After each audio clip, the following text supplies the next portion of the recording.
En esta oportunidad, cuando nosotros nos encontramos en el capítulo 3 de Efesios, usted ya puede darse cuenta conmigo que nosotros estamos terminando la primera porción de los Efesios. Efesios se divide en dos grandes porciones, capítulo 1, 2 y 3, doctrina, pura doctrina. Capítulo 1 sobre Dios, el decreto, la Trinidad, la elección, el llamamiento santo. En el capítulo 2, usted conmigo y con los pastores ya vimos cómo Dios salva a un hombre, cómo Dios expone la doctrina del pecado y de cómo Dios rescata a pecadores. Y en el capítulo número 3, ahora ya estamos viendo el ministerio apostólico de Pablo, lo que significa ser un ministro del Evangelio, qué significa predicar, qué es el Evangelio. Y esta entonces es la primera bisagra, ¿cierto? Si podríamos decirlo así, de Efesios. Y luego del capítulo 4, 5 y 6, usted va a tener pura vida práctica. Toma toda la doctrina que hemos aprendido y lo lleva entonces a la vida práctica. En el capítulo número 4 de Efesios usted ya va a encontrar con respecto a la unidad de la iglesia. Pablo comienza a escribir entonces sobre la unidad en el Espíritu, de que nosotros somos uno, la nueva vida, cómo anda un nuevo cristiano en el capítulo 5, cómo nosotros debemos andar en este mundo. Llega a tratar incluso sobre nuestra relación con amos, con jefes, con los siervos, matrimonio, padres e hijos. Y en esta porción de Efesios que nosotros nos encontramos ahora, entonces en el capítulo 3, Pablo está hablando sobre su ministerio apostólico. Él defiende su ministerio apostólico. Él defiende el hecho de que él es un ministro de la palabra de Dios. Y él dice que esencialmente él es un ministro del Evangelio del Señor Jesucristo. En la predicación anterior, el pastor Miguel nos enseñaba el versículo 6 de que este evangelio fue revelado, era un misterio que estaba en un sentido oculto para los pecadores, pero que fue revelado para los escogidos y que fue revelado por medio de apóstoles, fue revelado mediante los profetas utilizados por Dios, por el Espíritu Santo en la iglesia primitiva. Fueron 12 y luego fue agregado el apóstol Pablo, y es entonces el fundamento de la fe cristiana. Él dice en el versículo 7 de que de este evangelio, dice él, si ustedes tienen su Biblia abierta, yo fui hecho ministro, embajador, anunciador de un mensaje.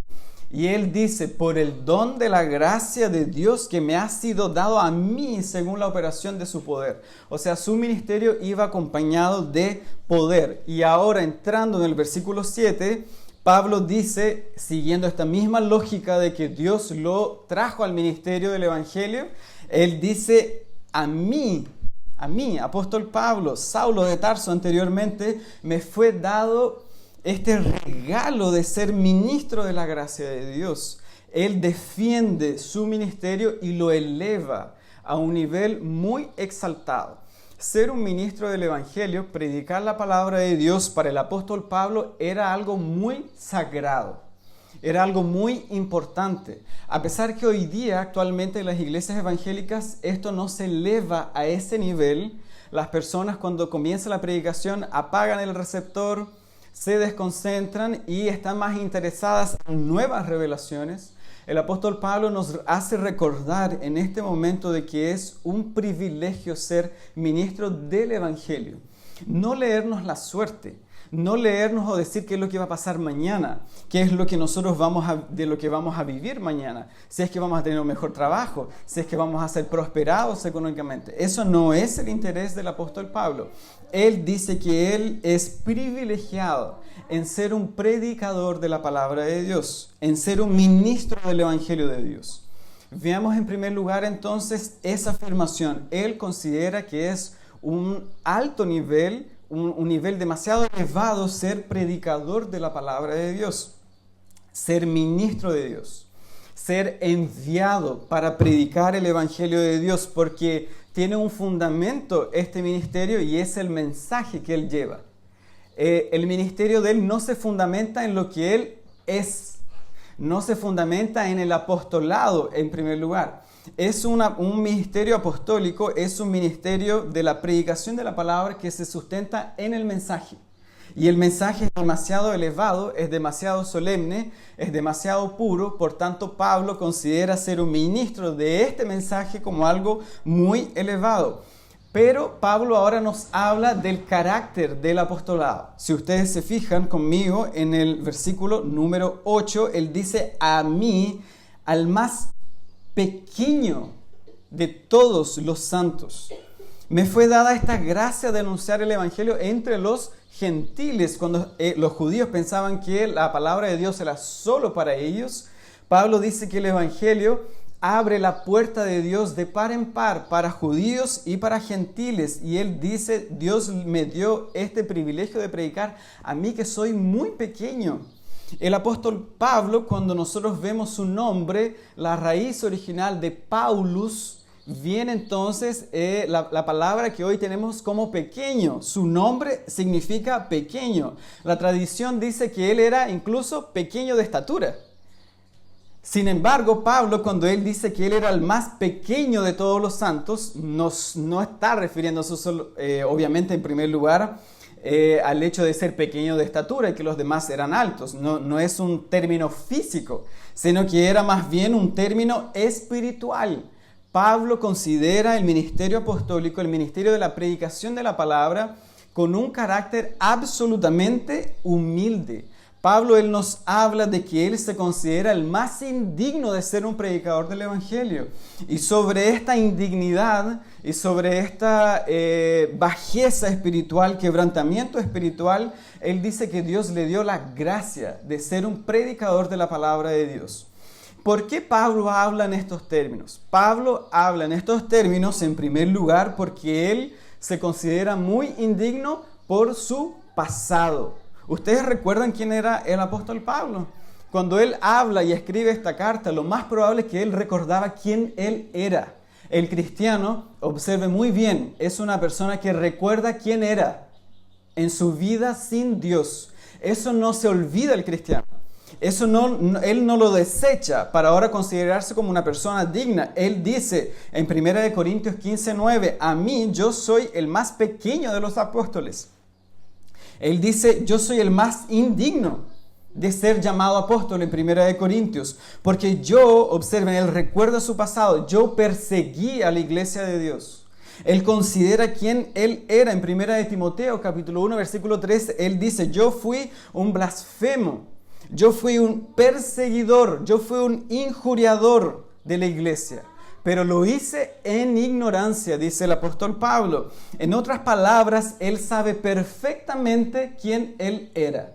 No era necesario engañar a nadie, porque su currículum no llamaba la atención de Dios. Su currículum no era una perla delante de Dios, que Dios dijera: este sí que es el mejor de entre todos los mortales para anunciar mi evangelio. Sino que Pablo sabe que él, en su vida pasada, él había sido un aborrecedor del evangelio. Él atacaba el evangelio, él atacaba al Señor y a la iglesia del Señor. Él lo hacía de forma consciente, no de una forma solamente inconsciente. Pablo atacaba a la iglesia. Hechos capítulo 8, versículo 1, ustedes recuerdan de quién habla: de Saulo de Tarso. La Biblia dice de que Saulo incluso consintió con la muerte de Esteban, el primer mártir de la iglesia primitiva. En Hechos capítulo 8, el versículo 3 dice que Saulo, él asolaba la iglesia.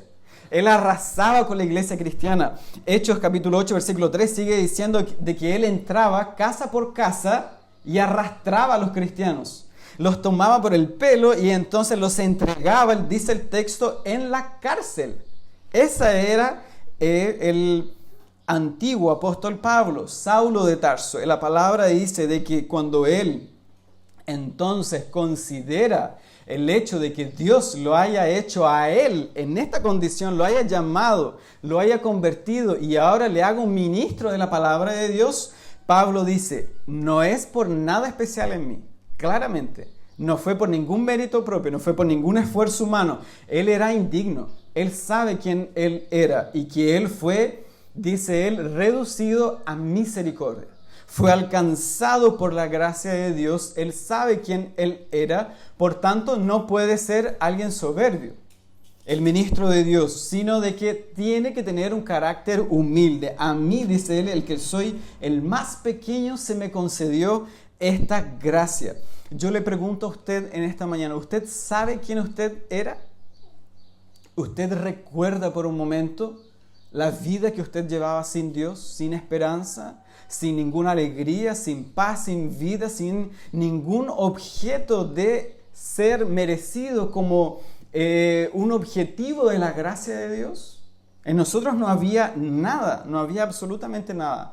Pero al momento que nosotros lo recordemos, eso nos va a llevar a apreciar la gracia de Dios en un nivel en el que debemos apreciarla, en un nivel demasiado elevado. La vida cristiana, dice el Dr. Lloyd Jones en su libro sobre la depresión espiritual, no debe ser una vida introspectiva. La introspección es casi hoy considerada una rama de la psicología en la cual nos hunde la depresión. Nos hunde una vida deprimida por considerar quién yo era en mi vida pasada y nos quedamos hasta eso. Eso nos va a llevar a la depresión espiritual.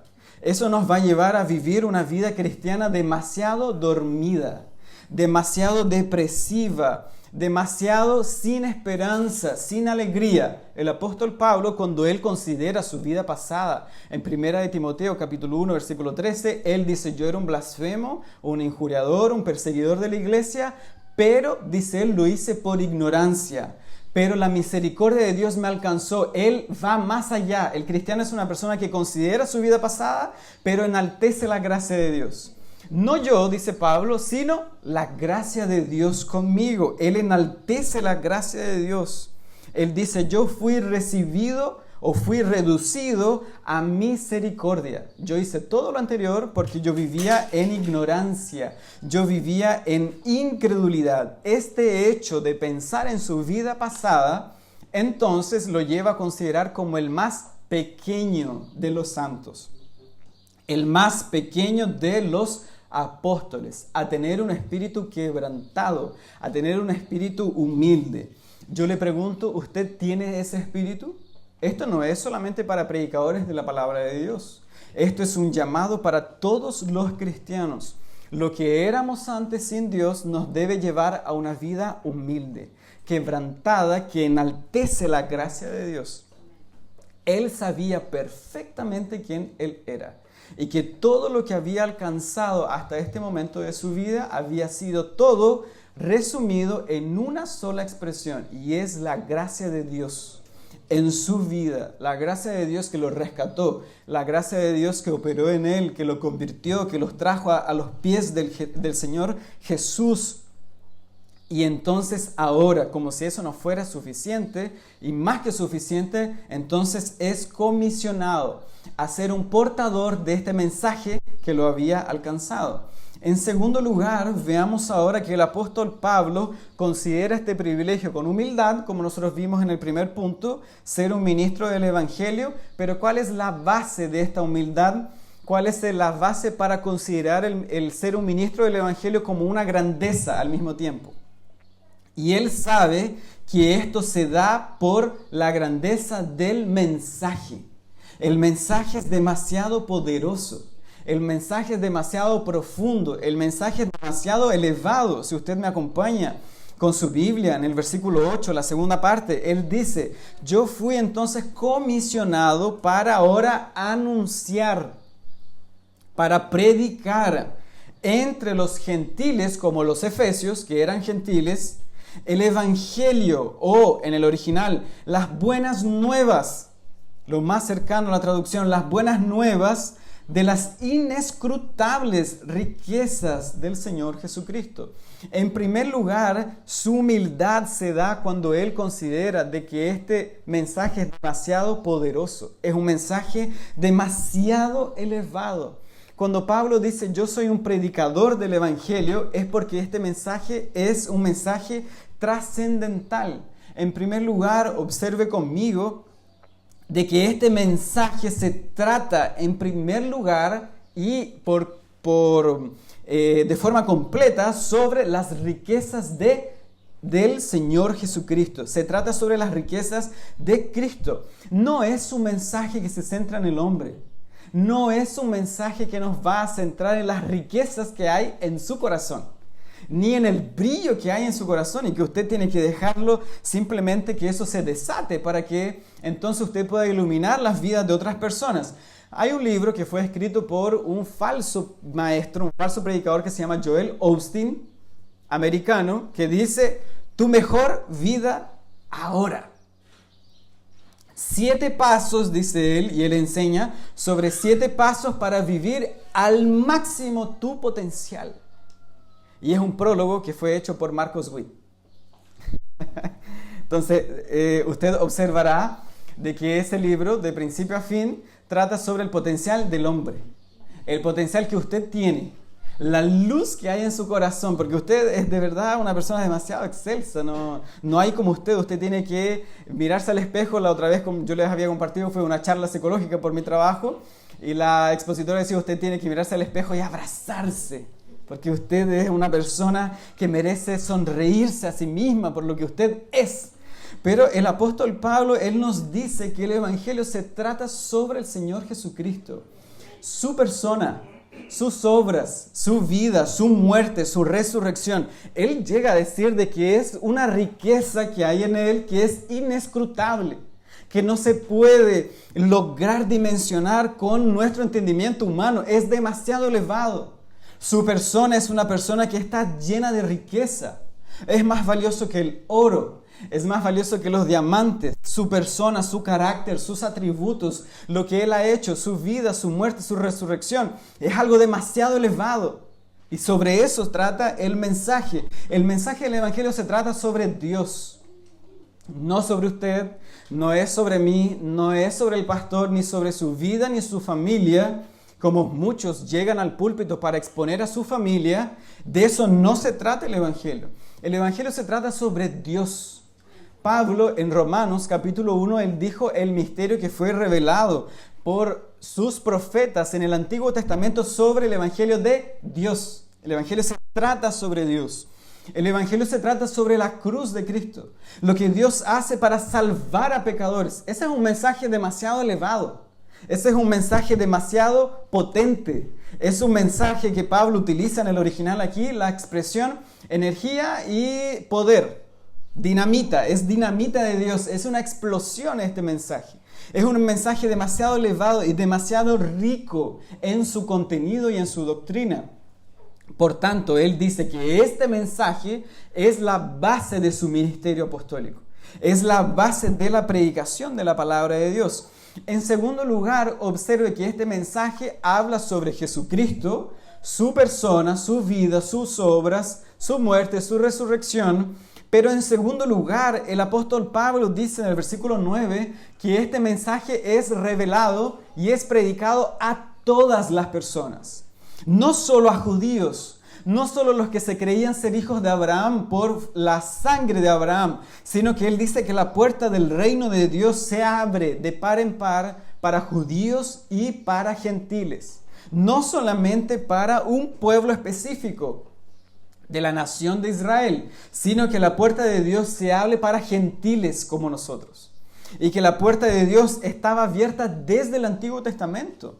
En el Antiguo Testamento, en el Evangelio, no solo creían los israelitas, sino que Dios ya estaba revelando de que Él salvaba a personas de toda tribu, de toda lengua, de toda nación, de toda nacionalidad, porque el que fue sanado no fue un rey judío, sino que fue Naamán, el sirio. La mujer que fue salva cuando Jericó fue destruida fue Rahab, la ramera. La palabra dice que fue una mujer extranjera llamada Ruth que fue salva. Elías no fue a resucitar a nadie, sino el hijo de la viuda de Sarepta, una mujer que no era judía.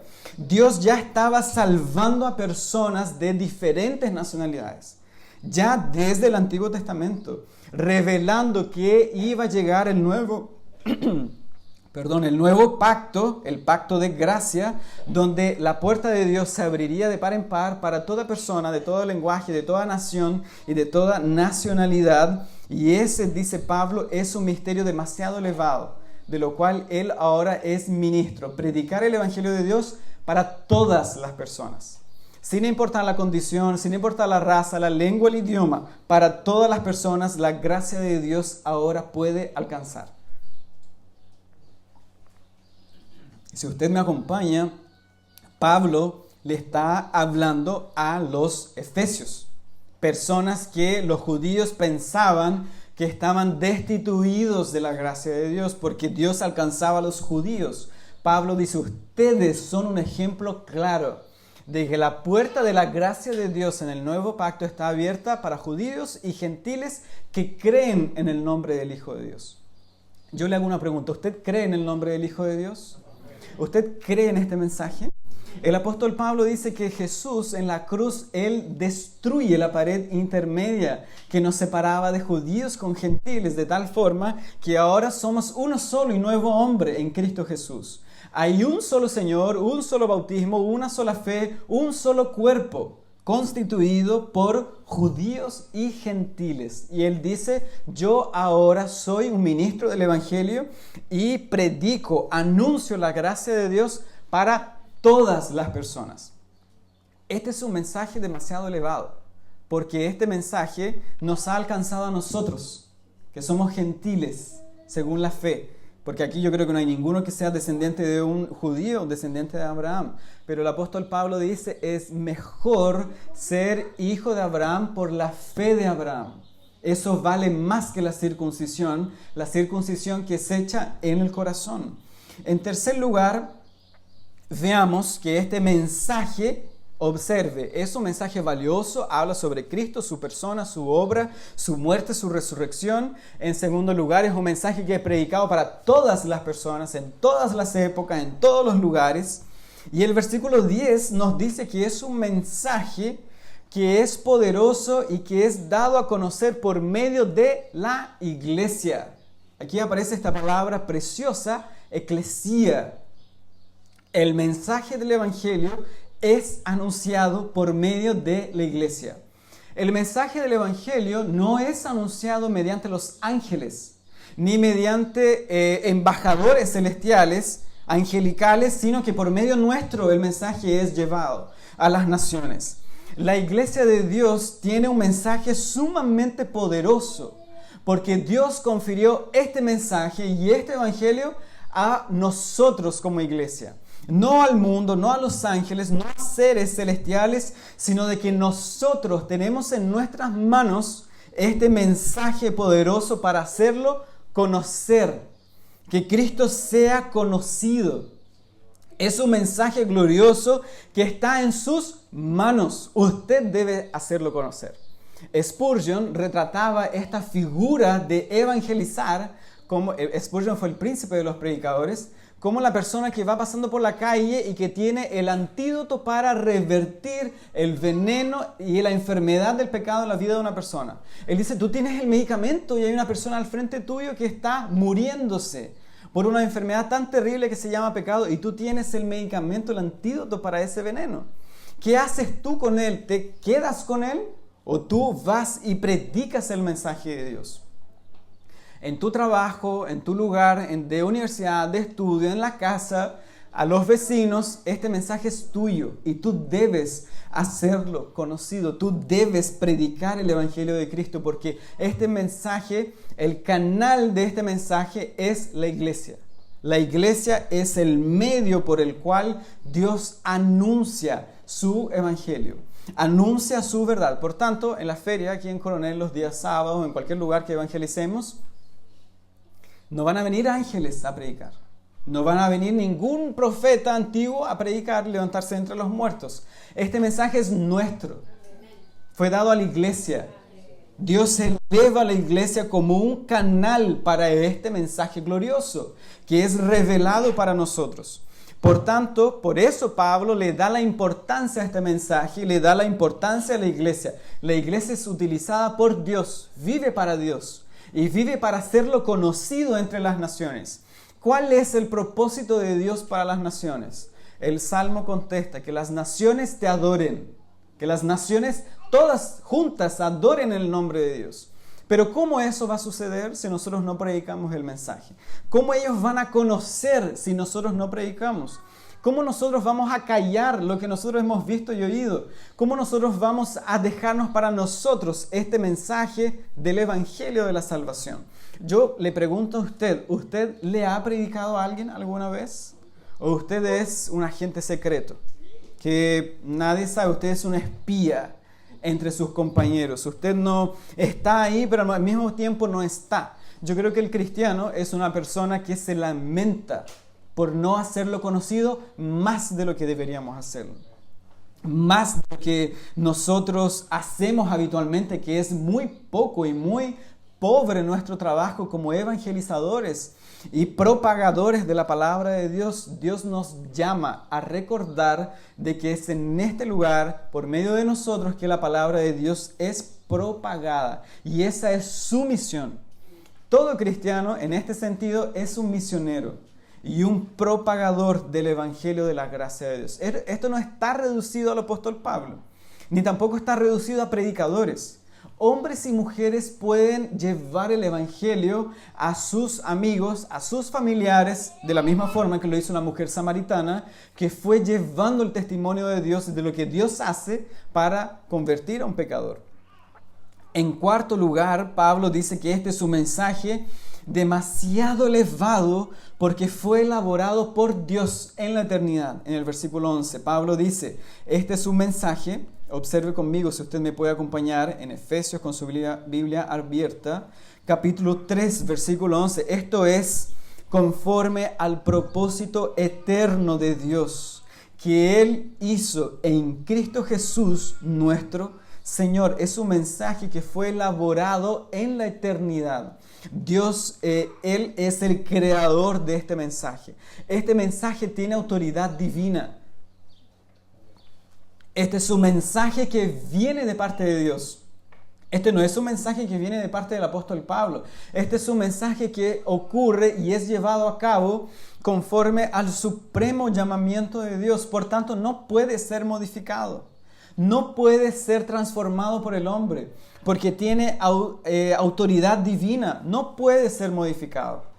Debemos llevarlo a las naciones como y tal está escrito en la palabra de Dios. No puede ser adulterado, porque es un mensaje de la gracia de Dios que fue elaborado por Él, que fue llevado a cabo por el Señor Jesucristo y que es aplicado por el Espíritu Santo como Él lo decretó en su plan eterno, en la eternidad. Por tanto, ni usted ni yo tiene el derecho jamás de maquillar este mensaje.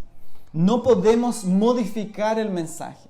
No podemos hacerlo más quizás más llamativo para el pecador, quitándole algunas cosas como el pecado, como el adulterio, la maldad, la fornicación, la mentira, quitando esas palabras que son un poco agresivas. Y entonces vamos a llamar a los pecadores a la iglesia. Yo estoy seguro que la iglesia estaría llena si hiciéramos eso, porque eso le llama la atención al pecador. Pero no tenemos el derecho de modificar este mensaje. Porque este mensaje, tal y cual puro se revela en la palabra de Dios, es el mensaje que salva. Es el mensaje que alcanza el corazón del pecador. Es el mensaje que destruye el orgullo del hombre. Es el mensaje que acaba con el pecado, que no permite una vida doble, que no permite una vida inmoral, que no permite vivir engañando a Dios. Dios no permite eso. Y Dios cambia el corazón del hombre conforme a este mensaje, que es el mensaje de la gracia de Dios en el Señor Jesucristo. En tercer y último lugar, ahora ya como un consuelo y un bálsamo para el alma del cristiano, el apóstol dice que él, por este mensaje, él está dispuesto a perderlo todo. Y él está dispuesto a entregarlo todo, a sufrirlo todo por la causa del Señor Jesucristo. Si usted acompaña conmigo en el texto, en el versículo número 13, Pablo dice, versículo 12, en Cristo tenemos seguridad. En Cristo tenemos acceso con confianza, dice él, por medio de la fe. Versículo 13. Yo les pido a ustedes, Pablo escribiendo a los Efesios, una iglesia que estaba pasando por muchas tribulaciones, que ustedes no desmayen a causa de mis tribulaciones. Por ustedes, ¿se dan cuenta? Mis tribulaciones no son causadas por el diablo. Mis tribulaciones son por ustedes, son producidas por Dios para nuestro bien. Él dice, estas tribulaciones son vuestra gloria. No son vuestro sufrimiento ni vuestra tristeza, son vuestra gloria. Lo que el apóstol Pablo dice en este momento, y si yo les puedo recordar brevemente la vida del apóstol Pablo, quién él era, lo que él ha pasado y en la situación en la que está, Pablo está encarcelado. Pablo no está en un escritorio escribiendo a los Efesios con aire acondicionado y siendo servido por algunos hermanos. Pablo está encarcelado. Pablo está preso y él dice con plena certeza, nosotros y yo, dice él, tengo seguridad plena en el Señor Jesucristo. Yo tengo una certeza firme, sólida en el Señor Jesucristo.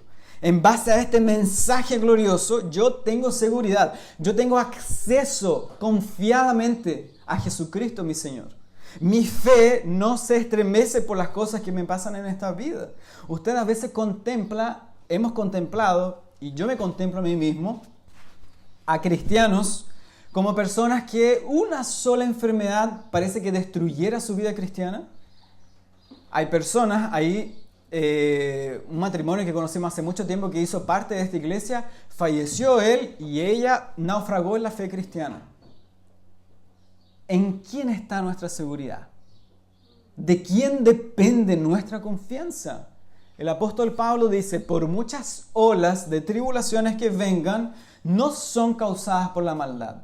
Son dignas de ser padecidas por este mensaje tan poderoso, tan efectivo, tan sublime, tan glorioso, inescrutable. Nosotros somos dignos de padecer estas aflicciones por causa de la fe cristiana. La fe mía, dice Pablo, no es estremecida. Está firme, segura en el Señor Jesucristo.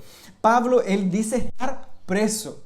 Y aún en esta condición, Pablo, él reconoce de que él, por ejemplo, en Romanos capítulo 1, versículo 1, Pablo no dice, yo estoy preso por los romanos. Él dice, yo soy prisionero del Señor Jesucristo. Incluso él dice, yo soy un esclavo de Jesucristo. En Tito capítulo 1, versículo 1, Pablo dice, yo soy esclavo de Dios. Yo soy, él dice, apóstol de Jesucristo. Segunda de Timoteo capítulo 2, versículo 8 y 9, él dice, acuérdense de Jesucristo, que fue del linaje de David. Él resucitó de los muertos conforme a mi evangelio, en el cual, en este evangelio, dice Pablo, yo sufro penalidades, hasta prisiones a modo de malhechor, dice él, pero la palabra de Dios no está presa. Yo estoy preso, la palabra no está presa, y yo soy un esclavo de Jesucristo. Yo soy, dice él, prisionero del Señor Jesucristo. Ustedes recuerdan, el apóstol Pablo, él fue perseguido en Damasco. Él fue rechazado en Jerusalén. Él fue olvidado en Tarso. Nadie sabía quién él era. Él fue apedreado en Listra. ¿Recuerdan ese hecho? Él fue arrastrado de la ciudad como si hubiese estado muerto. Fue apedreado incluso para morir. La gente pensaba que él estaba muerto. Él fue azotado en Filipos. ¿Ustedes recuerdan ese hecho? Eso está en Hechos capítulo 16. Él fue expulsado de Tesalónica. El apóstol Pablo, él fue insultado en Berea. Cuando él expuso la palabra de Dios a los hermanos en Hechos 17, él fue insultado por los judíos. Él fue llamado de parlanchín en Atenas. Este hombre es un palabrero. Está hablando cosa con cosa. Delante de los reyes fue considerado como un loco. Pablo, las muchas letras te han vuelto loco. Fue considerado como un hombre loco, fuera de sí. Él fue llamado de impostor en Corinto, como un falso profeta, de tal forma que tuvo que defender su apostolado. Él enfrentó fieras en Éfeso, 1 Corintios 15, versículo 32.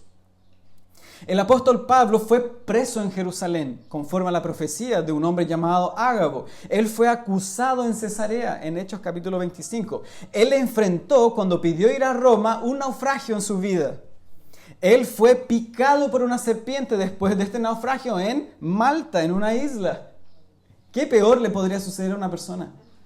Él dice, yo fui azotado por los judíos 5 veces, recibiendo 39 azotes, 40 menos 1. Él dice, yo estuve en peligro de ríos, yo estuve en peligros de ladrones, peligros de los de mi nación. Él era judío y también era romano. Yo estuve en peligro entre los gentiles. En Éfeso, Cuando él quiso destruir a la diosa Diana, yo estuve en peligros en la ciudad. Yo estuve en peligros en el desierto. Yo estuve en peligros en el mar, peligros entre falsos hermanos. Yo estuve en trabajo, en mucha fatiga, en desvelos, en hambre, en sed, en muchos ayunos, en frío y en desnudez. Él dice, pero yo, por amor a Cristo, dice él en 2 Corintios 12:10, por amor a Cristo me gozo en las debilidades, en persecuciones, en afrentas, en necesidades, en angustias. ¿Usted se siente angustiado? El apóstol Pablo también lo estuvo. Él dice, cuando yo soy débil, es entonces cuando yo soy fuerte. Cuando yo soy débil, la gracia de Dios es exaltada. Cuando yo veo lo que soy, cuando yo veo mi vida, lo que yo paso, persecuciones, tristeza y aflicciones, eso me lleva a exaltar la gracia de Dios. Es una gracia de Dios que es salvadora. Es una gracia de Dios que es redentora. Es una gracia de Dios que es venidera, que me busca llevar a la gloria. Y todas estas aflicciones, dice Pablo, llevan a que yo tenga una seguridad en el Señor Jesucristo. Una confianza en el Señor Jesucristo. Una fe inamovible, que no se marchita, que no se mueve, no cambia con el tiempo, sino que está firme en una esperanza gloriosa de la venida del Señor Jesucristo y con quien moraremos para siempre. Él dice, de esta gracia yo soy ministro del Evangelio y fui reducido a misericordia en mi ignorancia en la cual vivía en mi vida pasada como Saulo de Tarso, como usted sin Cristo. Él dice, yo lo hice por ignorancia, por incredulidad, pero la gracia de Dios me alcanzó. De tal forma, dice el apóstol Pablo, de que yo no soy quien yo era antes. Yo ahora fui alcanzado por la gracia de Dios y soy una nueva criatura y ahora fui hecho un ministro de la gracia de Dios para revelar la sabiduría de Dios oculta en tiempos antiguos, un misterio que era oculto a los hombres, pero que ahora ha sido revelado por medio del Señor Jesucristo y ahora yo soy un ministro del Evangelio. Y este ministerio es exaltado por el contenido del mensaje que habla sobre la gracia de Dios y que nos sustenta en la predicación, que sustenta la predicación y que sustenta a los cristianos hasta el fin de sus vidas. De tal forma que Él dice, ustedes no se apelen por mí, por mis persecuciones, porque mis persecuciones son por ustedes, por la iglesia de Dios. Él dice, además de todo lo que yo he pasado, cuando Él hace su descripción en 2 Corintios 11, de todo lo que le ha sobrevenido, Él dice, más encima se agolpa sobre mí cada día la preocupación por las iglesias.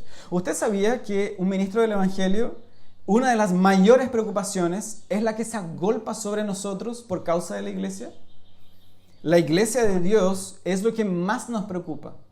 Nosotros vivimos preocupados por la iglesia, porque deseamos que la iglesia avance, que la iglesia crezca. Nosotros lloramos por nuestros miembros de la iglesia. Nosotros oramos por los miembros de nuestra iglesia. Nosotros deseamos que usted aquí, porque este mensaje es para usted hoy, que usted crezca en la fe. Que este mensaje sirva para que usted sea fortalecido, para que usted salga de acá con un deseo de servir a Cristo, con una devoción verdadera, con una devoción genuina. Y el apóstol Pablo y nosotros sabemos que estas tribulaciones, estas aflicciones, estas tristezas redundan para la gloria de Dios, porque ellas son utilizadas para mostrarnos de que la obra es de Dios, que la obra sigue adelante y de que nosotros somos meros siervos en la obra de Dios. El apóstol Pablo, él insta a los efesios a que ellos no desmayen por causa de las tribulaciones, sino que ellos puedan tener la alegría de depender de Dios, de confiar en Dios y de tener una seguridad en Dios, a pesar de los problemas de esta vida. A pesar de las olas de aflicciones que vengan sobre mi vida, el cristiano está firme, confiado en Dios. Yo le pregunto, ¿cuáles son las tribulaciones que la aquejan en esta mañana? ¿Cuáles son las preocupaciones que agolpan sobre su alma en esta mañana? Todos tenemos preocupaciones, todos hemos pasado por momentos difíciles. En este mismo momento yo creo que todos pueden estar esperando una respuesta, pueden estar esperando un diagnóstico, una solución para una enfermedad. Yo no lo sé, pero Dios lo sabe y Él nos llama a tener una confianza firme en Él por su gracia que nos ha salvado. Es una gracia que nos va a sustentar hasta el último día de nuestras vidas. Yo le pregunto, ¿usted considera el ministerio del Evangelio como algo digno de honor? El Dr. Lloyd Jones, él ganaba 50 salarios mínimos en aquel entonces, como médico, asesor del médico que era el cabecera de la reina de Inglaterra. Y él dejó todo eso por ser un ministro del Evangelio. No está el hecho en sí de que dejó un dinero tan grande por recibir un salario tan poco en una iglesia casi que rural en el campo, sino que el hecho está en considerar todo eso como basura para ser un predicador del Evangelio de la gracia de Dios. Este ministerio es de sumo honor. Es un ministerio demasiado elevado, no por quien lo hace, no por quien predica, no por el título, no por ser llamado pastor, sino de lo que él significa, porque este mensaje es demasiado poderoso. Es un mensaje que cambia vidas. Somos comisionados, llamados para predicar un mensaje que salva a pecadores, que salva en esta misma mañana. En este mismo entonces, Dios salva a pecadores. Y nosotros somos instrumentos de la gracia de Dios, de tal forma que la gente no debe mirarnos a nosotros, sino que nosotros llevamos a que ustedes miren la grandeza del mensaje y puedan creer en este mensaje. Yo pregunto en esta mañana, ¿usted conoce el mensaje del Evangelio? ¿O su vida está reducida a hacer amistades? Su vida está reducida a un mero acto religioso de venir a una iglesia para que por favor nadie me pregunte que por qué yo no vine, qué me pasó y todo eso. Ya son 2 domingos, entonces mejor yo tapo, ¿cierto?, mi testimonio yendo a la iglesia. ¿Es un mero acto religioso? ¿En qué consiste su vida cristiana? Yo estoy seguro y doy fe de eso, que cuando usted crea en este mensaje y usted dimensiona este mensaje de lo que Dios ha hecho en Cristo para salvar a pecadores, eso nos lleva, eso nos impulsa a vivir una vida cristiana mucho más robusta de lo que hemos vivido hasta ahora. ¿Usted lo conoce? ¿Usted vive con Él? ¿Usted tiene una cercanía con Jesucristo? Yo le pregunto en esta mañana. ¿Usted sabe quién Él es, lo que Él ha hecho? ¿Conoce su mensaje? Nosotros lo conocemos como iglesia. Es nuestra dicha conocer a Jesús y lo que Él ha hecho. Él es un Salvador muy gracioso, lleno de misericordia, lleno de bondad, de gracia, de poder en extremo. Y Él hoy nos llama a la mente y al corazón y nos habla, porque Jesucristo en Apocalipsis capítulo 1 y capítulo 2, Él andaba entre los candelabros, que era la iglesia, corrigiendo la iglesia, escudriñando el corazón de la iglesia, corrigiendo, amonestando, edificando, restaurando la iglesia. Y es lo mismo que Él hace hoy en esta mañana. Él camina entre nosotros, en nuestro corazón, y nos habla al corazón. Y en último lugar, sabiendo este mensaje, conociéndolo, ¿usted está dispuesto a sufrir por este mensaje? ¿Usted está dispuesto a sufrir penalidades, como dice el apóstol Pablo, como un soldado de Jesucristo? Hay personas que ven el Evangelio como si fuera un camino de flores y un camino lleno de un mundo de color de rosa. Un mundo donde no hay tristeza ni aflicción. Esa no es la realidad. Nosotros somos colocados en este mundo. Jesús dijo, yo no ruego que los quites del mundo. Yo ruego que tú, Padre, los guardes del mal. Nosotros vivimos en este mundo, pero en esta vida sufrimos penalidades. Sufrimos tristezas y sufrimos aflicciones de parte de la familia, entre falsos hermanos, de diversas razones, de diversas causas. La pregunta es, ¿usted lo sufre por amor a Cristo? ¿Usted llega en un punto en su vida en decir, yo paso por todo eso cuando sea por causa de la justicia? Yo lo sufro por amor a mi Señor, por amor del cual, dice el apóstol Pablo, lo he perdido todo. Lo considero basura con tal de ganar a Cristo y su conocimiento, que es excelso y sin igual, ¿usted está dispuesto a sufrirlo? Nosotros oramos por la iglesia perseguida, pero ¿usted estaría dispuesto a estar allá? Porque de repente es como que el Señor los saque de eso, ¿cierto? Y que nunca nos lleve a eso. ¿Pero usted está dispuesto a sufrir eso? ¿Por causa del mensaje, que se le apunte con el dedo, por causa de creer en Cristo? Estos cristianos, efesios, ellos vivían eso. Y ellos padecían penalidades por Cristo, porque aquí habitaba la reina Diana de los efesios. Y eran atacados por no adorarla. Y el apóstol Pablo les dice, esta persecución que les ha sobrevenido debe ser la gloria de ustedes, porque sufrimos por causa de Jesucristo. Y un día, dice el apóstol Pablo en 2 de Timoteo, Él nos recibirá y dará la corona de gloria, guardada, dice Él, no solo para mí, sino para todos los que esperan en Él.